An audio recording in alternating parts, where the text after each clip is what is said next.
Hi, friends. My name is host Eric. I'm the host of Talking with Famous People, the greatest typologist in the world, and the man who's here to say, welcome to Multi Topics Musings Barrage.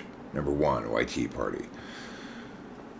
I need to do these multi-topic musings barrages periodically to sort of do an ontological reset. But anyway, I think that's actually mentioned in this list of things. I should probably have not skipped ahead to it.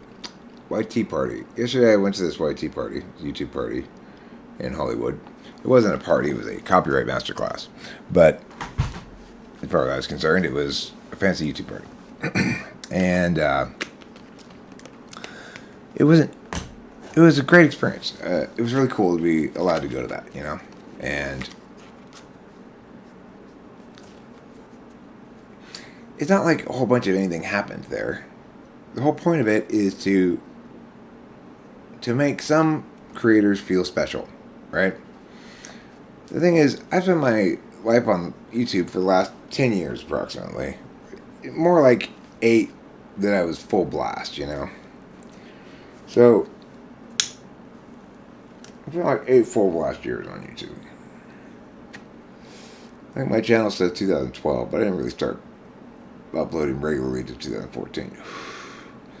Once I did, my life increasingly became defined by YouTube and things ancillary to YouTube. I didn't always used to live stream because I didn't used to be live streaming. And I would nevertheless meet with people in a video conference room and try to talk with them and have conversations. I set up the TWFP auto upload room, raw room, which prior to getting deleted by YouTube for being a repeat copyright offender, and that was because of the nature of the thing, right? Because people wanted to be able to put links, you know, to show things and stuff in the room to their friends and stuff, but if you leave people the capacity to do that, idiots will abuse it and destroy it. And so lots of stuff was lost in that process. There's been a major shift in YouTube culture that happened, I'm not exactly sure when, but prior to that, there was like Sargon of Assad or whatever, who is a big channel that was just shit on people all the time and just like verbally abuse feminists for being so stupid in their arguments and stuff like that. Well, that kind of shit got basically phased. It got YouTube said, okay, we need to define our culture here a little bit better, the community as a whole a little bit better, and we're gonna have to control our content a little bit more. And when that change occurred, there was a moment in which Talking with Famous People got a community standards strike for bullying C.S. Joseph that's stuck on my channel forever, as far as I can tell.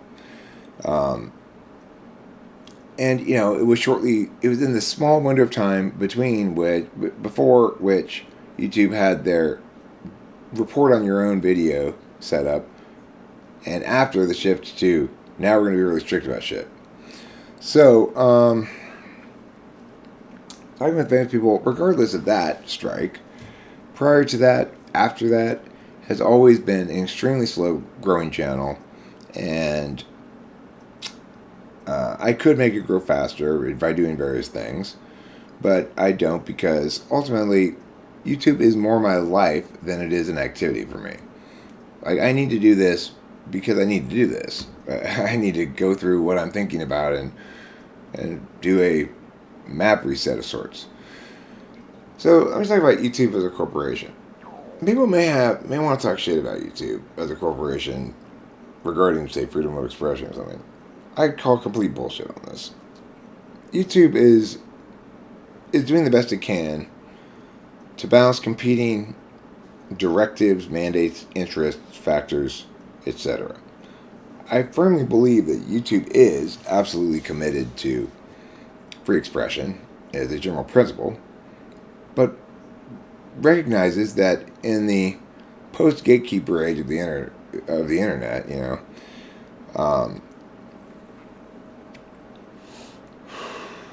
that misinformation is a thing, disinformation is a thing, and that if you're going to empower people politically to make changes to the world, then we're going to have to respect the power of language and respect the fact that there is a difference between misinformation and actual information. Of course, that's a very tricky kind of line to walk. You've got to be really smart to walk it. But I think YouTube is. And the other thing I would note is that YouTube is complying with DMCA stuff, you know. As far, well, I was getting into the copyright stuff, but YouTube goes out of its way to try to provide creators a lot of resources to do whatever they want to do on YouTube, basically. And for somebody like me who's got one channel that's monetized, namely Talking with Famous People, but that's not in the partners program, like not in the special kids group, right? Yeah, like the important people group. I'm definitely not in that group with Talking with Famous People, but I am with Mindy's Club, and I see that as incredibly validating of YouTube as a corporation, because you know that lady, she did not. There's no reason why she had to invite me to join the Shorts Partner Program. You know, it's not monetizable yet. There's a Shorts Fund, etc., etc. I realize now, I'm being given a golden opportunity to absolutely kill with the Shorts, because there is some insider information you get that's not generally made available exactly about ways to be more successful. Like you can enter all these little contests that they have, like make a short about this and send it to me, your Shorts Partner Manager, and I'll review them. And some of them will get promoted or whatever. There's opportunities to go to events like this that I went to, you know. And so, even though for me, Mindy's Club will always be,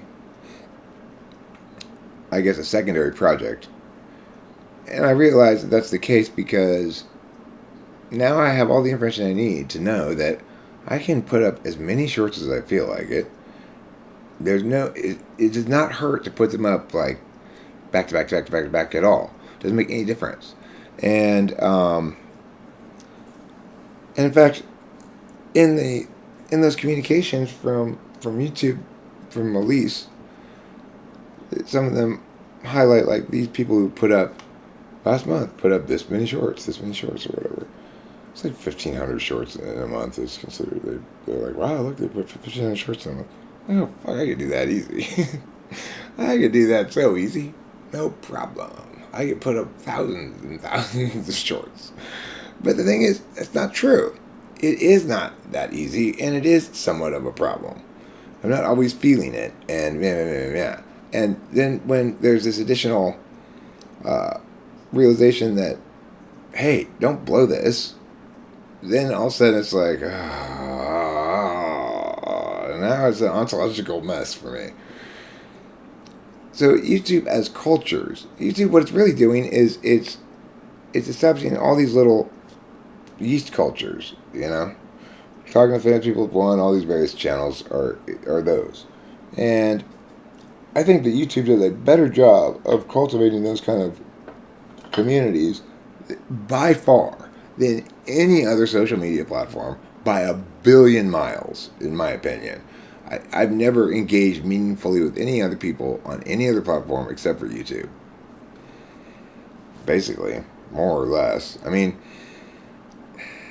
maybe a little bit on GarageBand way back in the day before it was an Apple app and back when it was a website. Anyway, the community that's around Talking with Famous People is amazing. It's full of amazing people that because I'm bipolar, sometimes I realize, like, what's missing in my life? Oh, I'm not having live streams in a while. I need to talk to people. I need to tell everybody everything that's going on. I need to have them tell me things and stuff, you know? So about copyright. For me, copyright's not much of an issue because I I have so much totally original stuff. Like almost all my stuff is totally original, and yet copyright can still be an issue for somebody who's in a boat like mine, which is when I cover Billy Joel songs, Billy Joel gets revenue sharing, and sometimes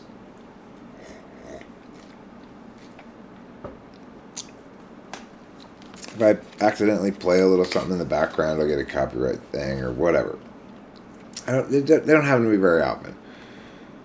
But the thing is, when I went in there yesterday, I did have a question, which they answered ahead of time, which I didn't need to really ask, but I verified it on the grounds that I could create a kind of distinction here that justified my asking it, which was, is this true even if the music is yours, but it's published on a different channel?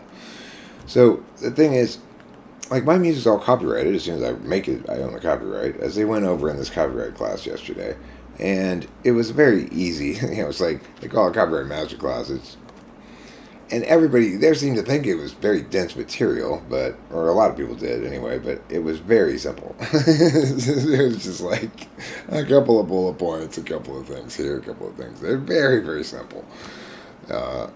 And anyway, I kept saying things like, I know how complicated copyright is, and it's not complicated at all, really. But there are a lot of standards instead of rules. So the issue with copyright that makes it challenging is in the courts, it's not cut and dry necessarily as to whether something's fair use, for example, or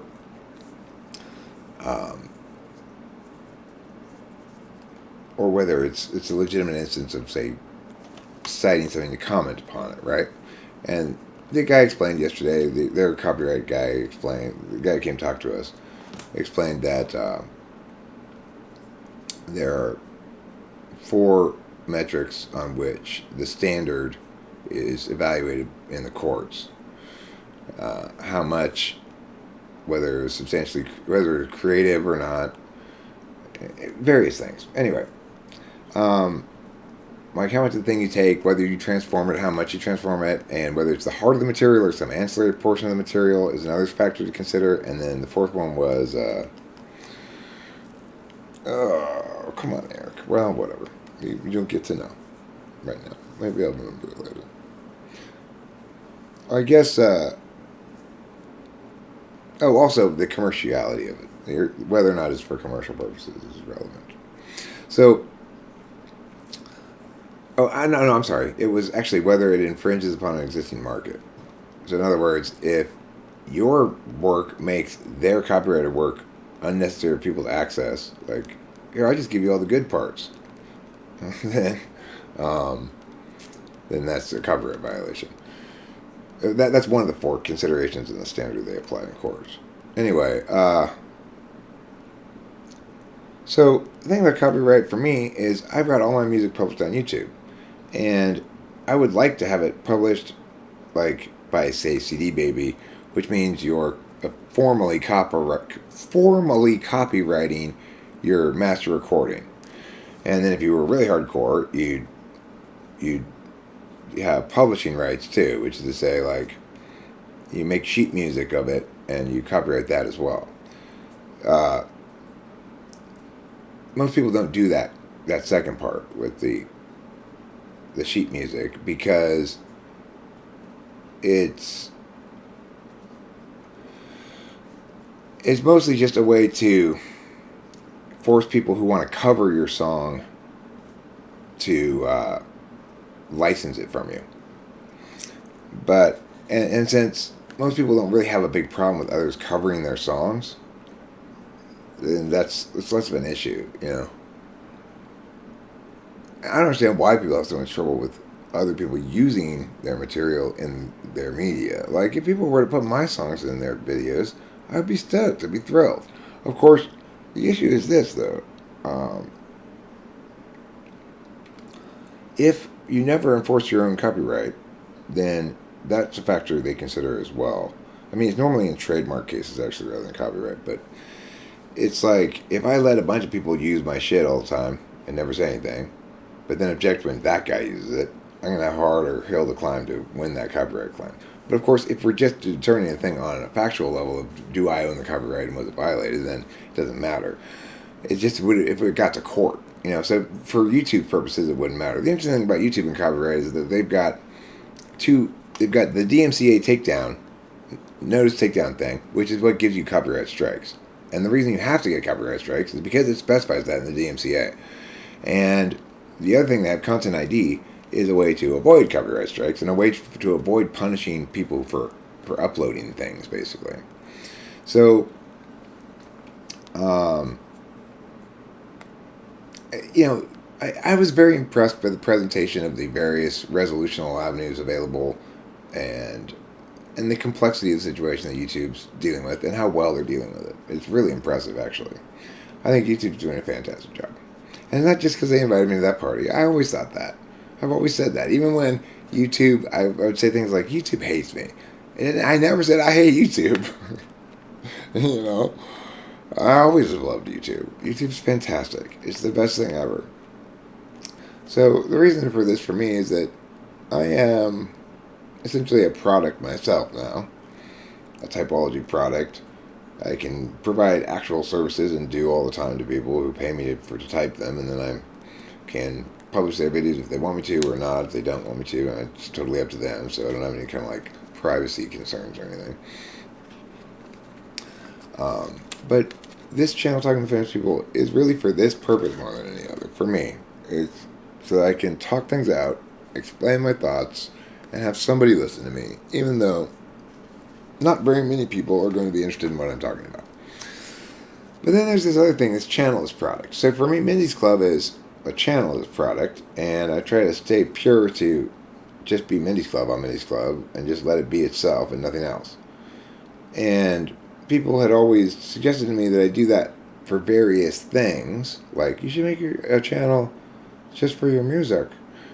Make a channel just for your blah, blah, blah, blah, blah. No, I never wanted to do that, and it's not a good idea, actually. And people always think it is a good idea, but it's definitely not.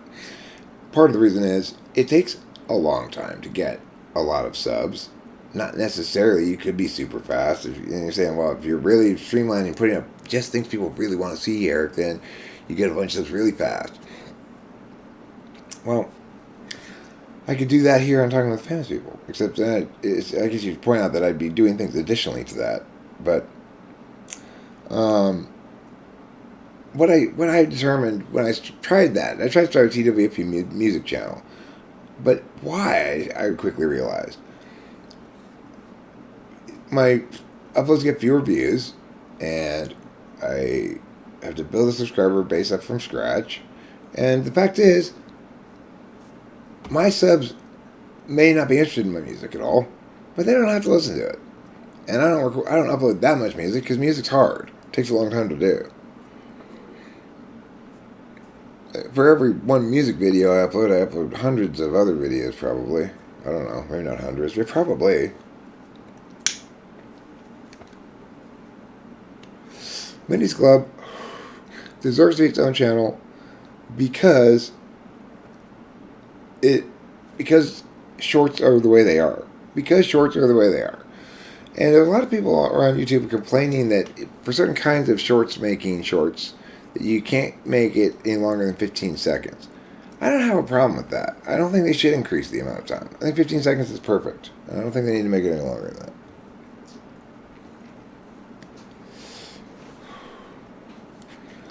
So, next up is number 8, ASO, which is Agent Subject Object. Hi, Rachel, darling. Hi, Anthony. How you doing? Good, how are you? Oh. Good, I'm just recording a video. Okay. It's fine. Feeling rested or something like that? Yeah, good. Cool. Are you making some food? Yeah, I was doing this. Good. I'm hungry. I think. I don't feel hungry, but I see my own. Yeah. So the thing is, this agent subject object thing is very critical. It maybe that's the one piece of information that can start the avalanche. The problem with the status quo is that when people speak, we don't usually include all three perspectives. And we're so habituated to not having to include all three perspectives that for many kind of things, we try to exclude some of the perspectives because we're trying to frame what we're saying. So if I say, it is known that, meow, meow, meow, meow, meow, I'm trying to deny the fact that I'm the one who knows it. I'm trying to pretend that everybody knows this, when, in fact, even if it's broadly affirmed, that's not the case. Because to know is to pay attention in a way that produces the answer immediately, rather than without any work. And to deliberate about something, or to calculate something, requires you to calculate. Now, you might say you know the answer once you've calculated the problem's result. And that's true. You know it in your SI. You remember it for as long as you remember it. But the reason you say you know it then is because then if you look at the problem, say what's the answer, you don't have to recalculate it. You know it. The thing is, in philosophy, epistemologists have always gotten hung up on this distinction between true belief, knowledge, and false belief, or belief. And what's interesting is because philosophers are generally NETI types, mostly. The good ones are. The shitty ones are NIT, or even worse. These NIT philosophers are just weak, but they're not. It's like Nietzsche or something, you know. But NIFE philosophers are. It's like NITE philosophers get caught up on their ordinal truths in some fashion, but NIFE philosophers end up not articulating the reducibilities, and then NETI philosophers like me, or INTPs, well, they're going to assume that knowledge is something you arrive at after engaging in calculation, and not make a distinction between knowledge and calculation inherently, except as a means of establishing the difference between knowledge and belief. Well, of course, the problem isn't that. That distinction is not very significant. When people say they believe, what they mean is usually, I know, but can't substantiate adequately to win the argument. So, you might hear somebody go, say to somebody, do you believe in God? And they say, I know God exists. I don't believe. Well, okay. Do they know God exists? Probably. Probably they do know. They're probably either NI God or know because they had this miraculous experience one time, maybe, or something like that. Those are ways of knowing something. And somebody who knows that we should affirm an alternative to believing in God will say they don't believe in God.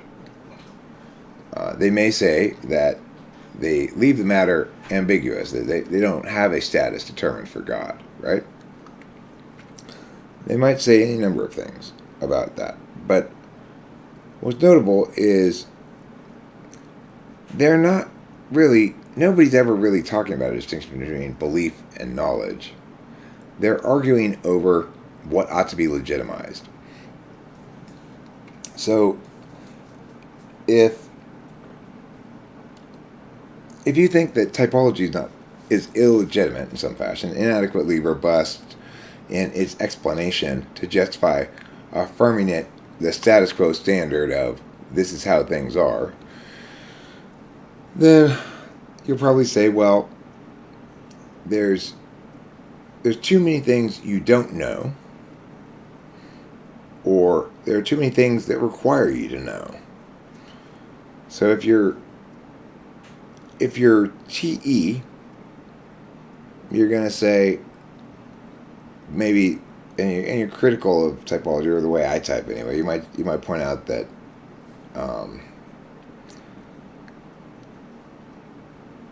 that there aren't enough concrete empirics to validate it or something. The fact is, I'm creating this big pile of empirics, but I'm not collecting it as data like scientists do, or as a TE person might prefer. Like Dulles did a great job one time of actually gathering data from my typing videos and doing some very strong, good analysis.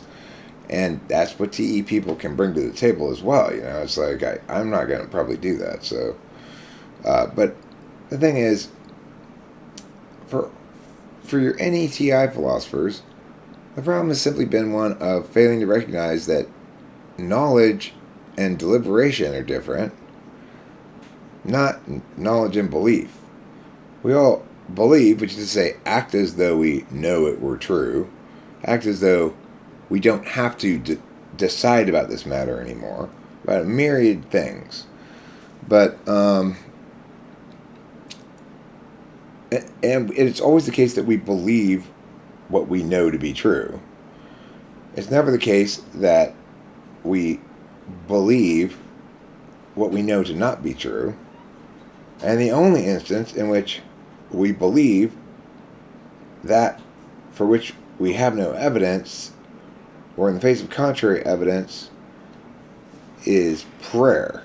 The rest of the instances, it's affirmation rather than belief, really. So, it may be the case that somebody who believes in manifesting might say, I want a car, I want a car, I want a car, I want a car, give me a car, give me a car, give me a car. And so in that case, they're behaving as though their model of the universe and how to get stuff were true. And you might say, well, that's a false belief. That's not a way to get stuff. But instead, what it really is a bad explanation of how you got stuff. You know, that's really what it is a bad explanation of how you got something. And affirmation of that bad explanation that then impacts your behavior to cause you to keep thinking that meh caused meh, and because the first meh is language based, it's always subject to interpretation like that. The point is, it is a bad explanation for how they got something, because we judge explanations by their generalizability. If I can, Legends Paul said the other day, always test it before driving away from the drive-thru window, because they might have given you Diet Coke. That is a rule that really generalizes well. Everybody might get a drink they didn't order, a different kind of drink. It's not bad advice for anybody. If you apply it, you will successfully avoid what happens to me sometimes, which is driving away and realizing, God damn it, they gave me diet. So, the thing is, you might say that's a belief.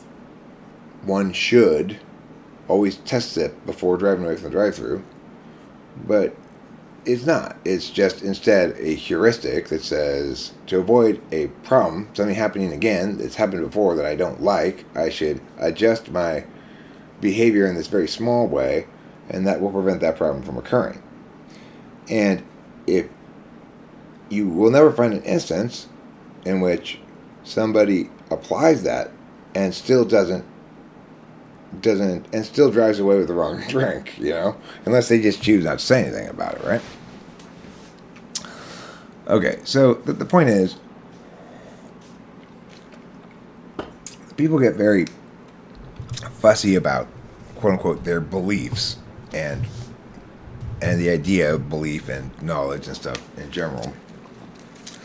They get very fussy about the words objective and subjective because for most people, there's not this kind of calculation, and I mean for everybody really, because it's not really been possible until now to correctly understand everything, because it wasn't until recently that I finished kind of explaining the gist of philosophy to everybody.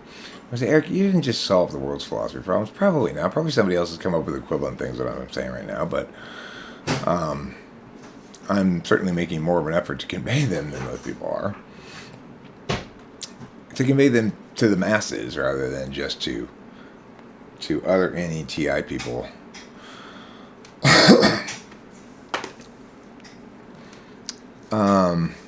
Trampoline flip, trampoline, ladder hang lights. So this is an analogy I wanted to use to talk about epistemology functions versus extroverted functions. So your introverted functions are your epistemology functions, and your extroverted functions are your action-y functions, action-reaction functions. So you've got knowledge, you've got deliberation. Those are ways to know and decide. In other words, ways to establish a map that affords statuses. Thank you, my wonderful darling. Mom, I love you. You're a spectacular hero of wonderful delight. Thank you. I love you too. Epistemology and deliberation, they're like a trampoline and a ladder. I mean, knowledge and deliberation are like a trampoline and a ladder, respectively. A trampoline allows you to get up high in the air and do something like flip around in the air, but then you come back down right away too. Because knowledge links to interface. Whereas deliberation's like a ladder, and action is like hanging Christmas lights. So you put the ladder someplace, you climb up it, you do things from here to here. You blend at a time, and you get down from the ladder, you move it over, and you get up it again, and you go more. The issue is, when we talk about knowing, we in philosophy historically we've talked about it as linking to action, just as I described here about beliefs and behaving as though you know something, right? But really, knowledge links to interface. It doesn't link to action.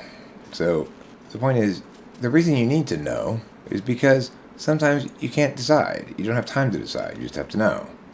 And the reason you need to be able to decide is because some things are too complicated to just know right away. You have to decide them.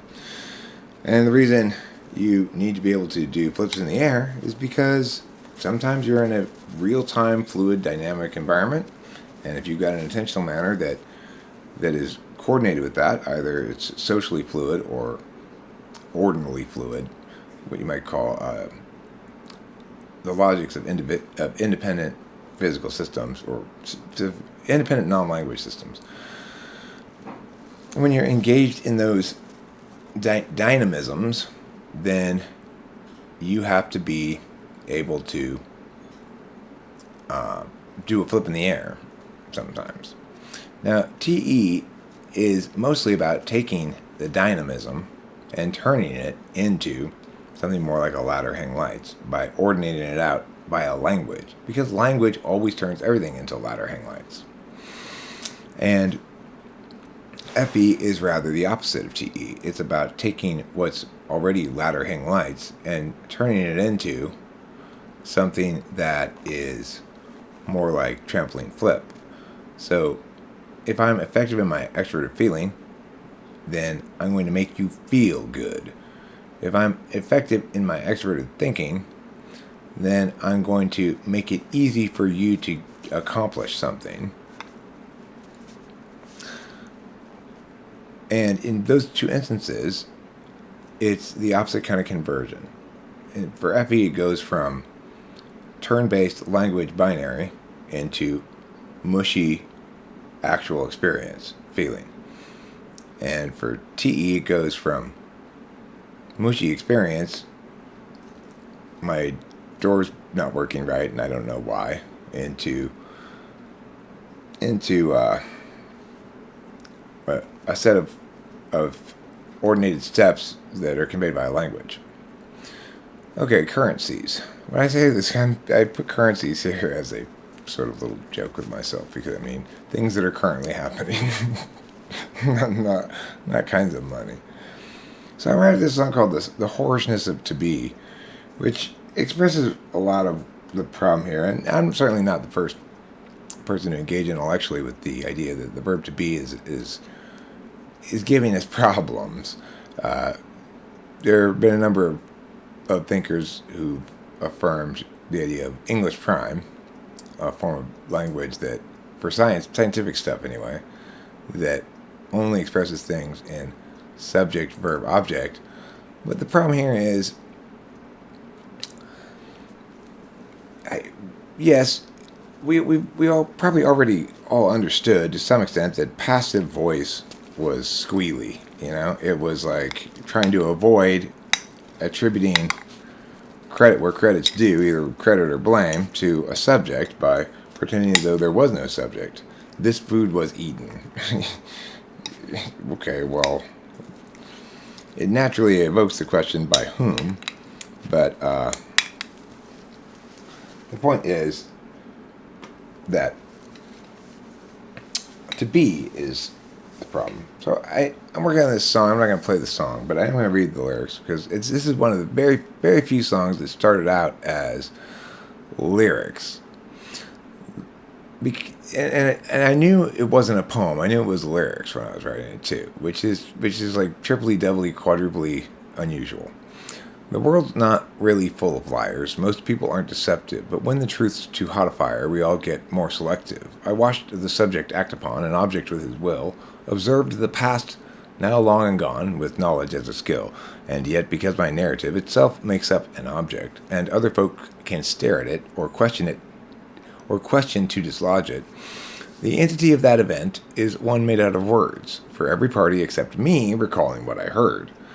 To take away the role of me, like I'm not in my story, ignores that how and why I see is always revelatory. Alas, we're buried now, so deep in constant metaphor, reckless equivalencies that mostly just underscore what I uneasily see as most unwelcome shores. They've grown larger in my field than I have seen before, and we can blame the verb to be for being such a whore.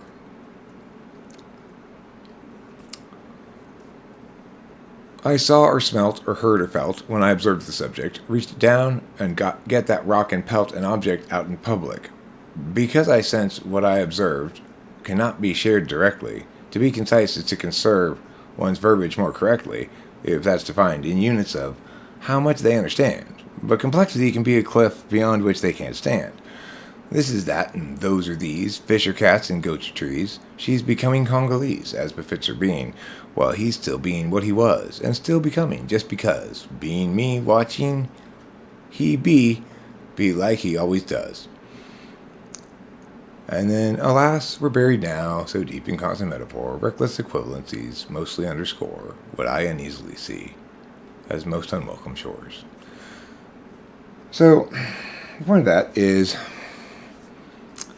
that the verb to be sucks ass. And you shouldn't like it. I don't know what the point of it really is. Something like that. You get the gist. Okay, so that's my poem, my song, or whatever. Okay, so next, I got an email Elise today.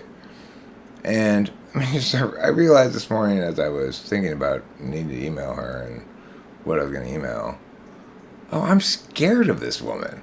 I am absolutely terrified of her for some reason. And it's just because, and I thought, well, what is the reason? Well, it's because she has so much power over me, I guess. It's like,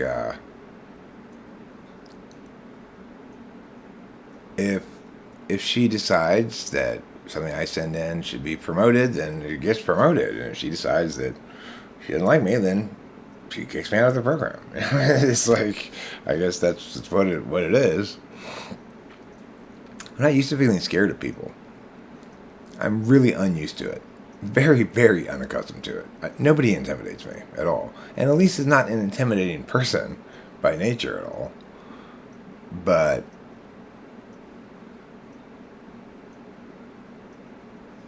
Yeah, she scares the shit out of me. It's like I am nervous to send her any email or anything. It's like, oh god, I have to be really careful with this email. MK Ultra. If Mindy's Club ever gets to be a monetized channel, or gets to have enough subscribers where I can have memberships, the membership thing for Mindy's Club is going to be called MK Ultra. I just thought that'd be fun. Yeah. You could be regular MK Mindy's Club because it does start with a K, you know. Or you could join the membership and be MK Ultra. For those of you who don't know, MK Ultra was a CIA op that was interested in mind control mostly. Space redo. So I've been undergoing this space redo, Rachel and I have, for a while now, and I've moved. But I think we've got it arranged how we want it arranged. The cats aren't really happy because there's not a very good place for them to sit right now. But we've got these two gamer chairs, and we moved the couch out, and we moved the green chair out, and we took the green chair's frame, and it's perfect for this desk. Let me show you.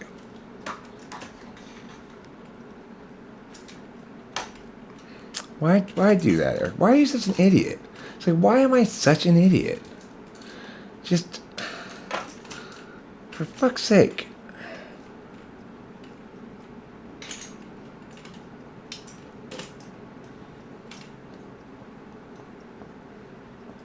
Alright, so that pine colored wood there, this desk used to have legs on it. They were very spindly legs, and now we took out those legs, we put this thing here on it, sits on top of it, and now this is the right height. Because it's not fun when you're sitting in a chair to watch TV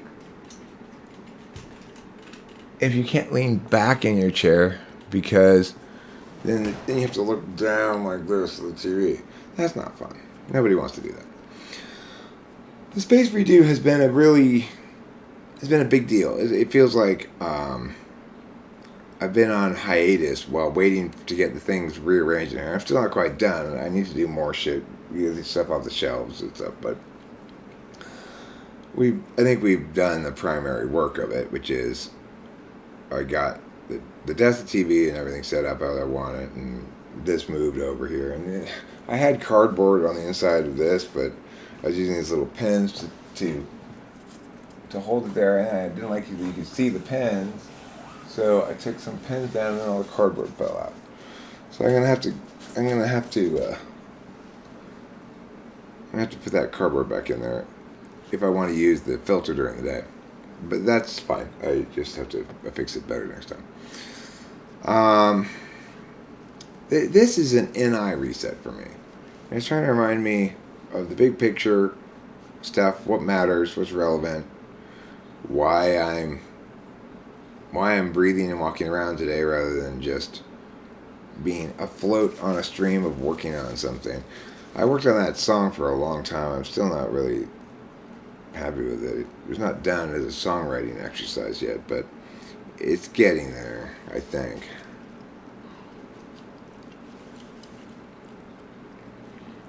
I uploaded the last of the shorts for Mindy's Club from yesterday that I hadn't uploaded yet.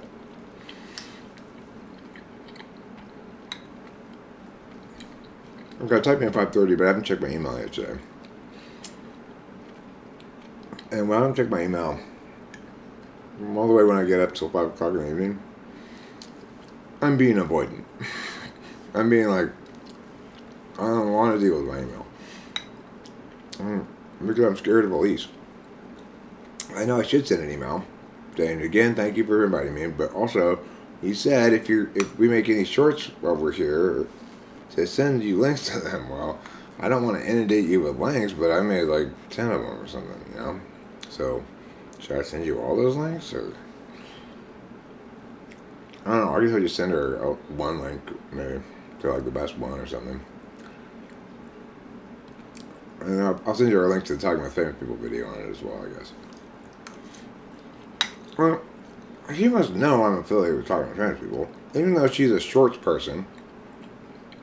And affiliates with me as Mindy's Club, well, I don't know, maybe it's like how much time do these managers devote to each person that's assigned to them? Not very much, couldn't possibly be. So, was she aware that I did talk to many people when I got let in? I don't know. Will she dislike it? I don't know. Do you dislike it? Sometimes you do. Sometimes you're like, God, I hate that guy.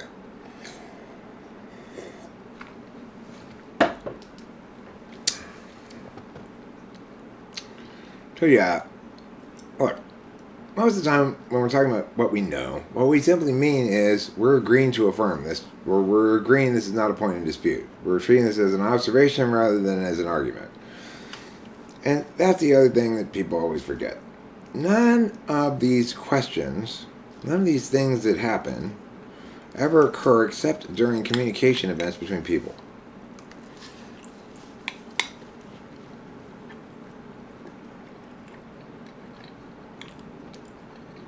So when we treat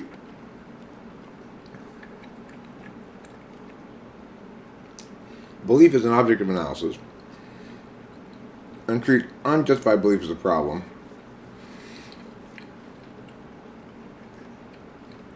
we're unjustifiably believing that there's something that persists there between argumentational events. It doesn't persist. It just, because certain things aren't in any dispute, it seems like that they must have some quality that things that are in dispute don't have. But that's not how it works at all.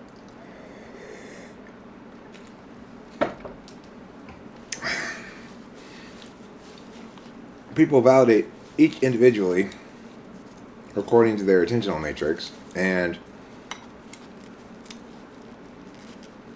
basically things become commonly affirmed as true when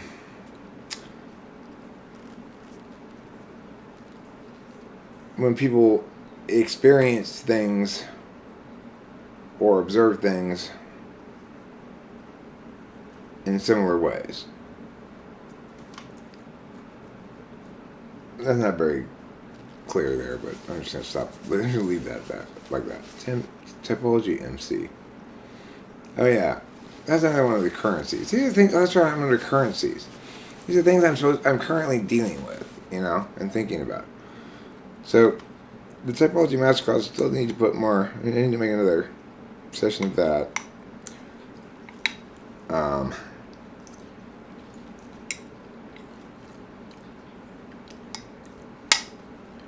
And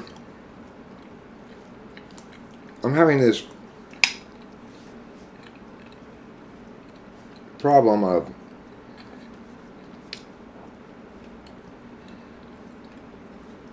editing.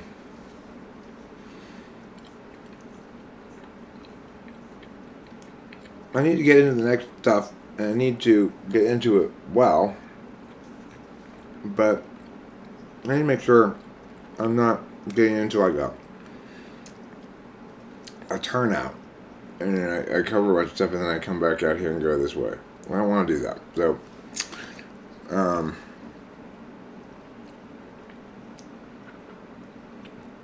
I may just start treating it like debate and make a bunch of classes that are specific to one topic in the thing, and just not worry about the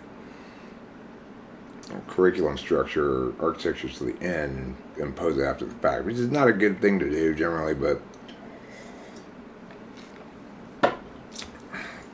I mean, that's how I always did shit. I mean, I didn't even bother doing that stuff when I coached debate. But debate's uniquely well suited to that, because the best thing you can do as a debate coach is whatever the debaters suck at.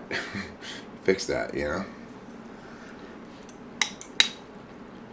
And there's a lot of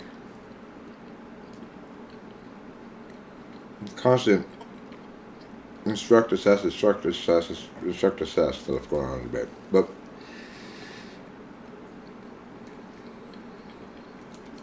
regardless, the point is, I need to work on it. And that's it for the Musings, bro. That was almost an hour of Musings. Well, I am a YouTuber, after all. I do make YouTube videos.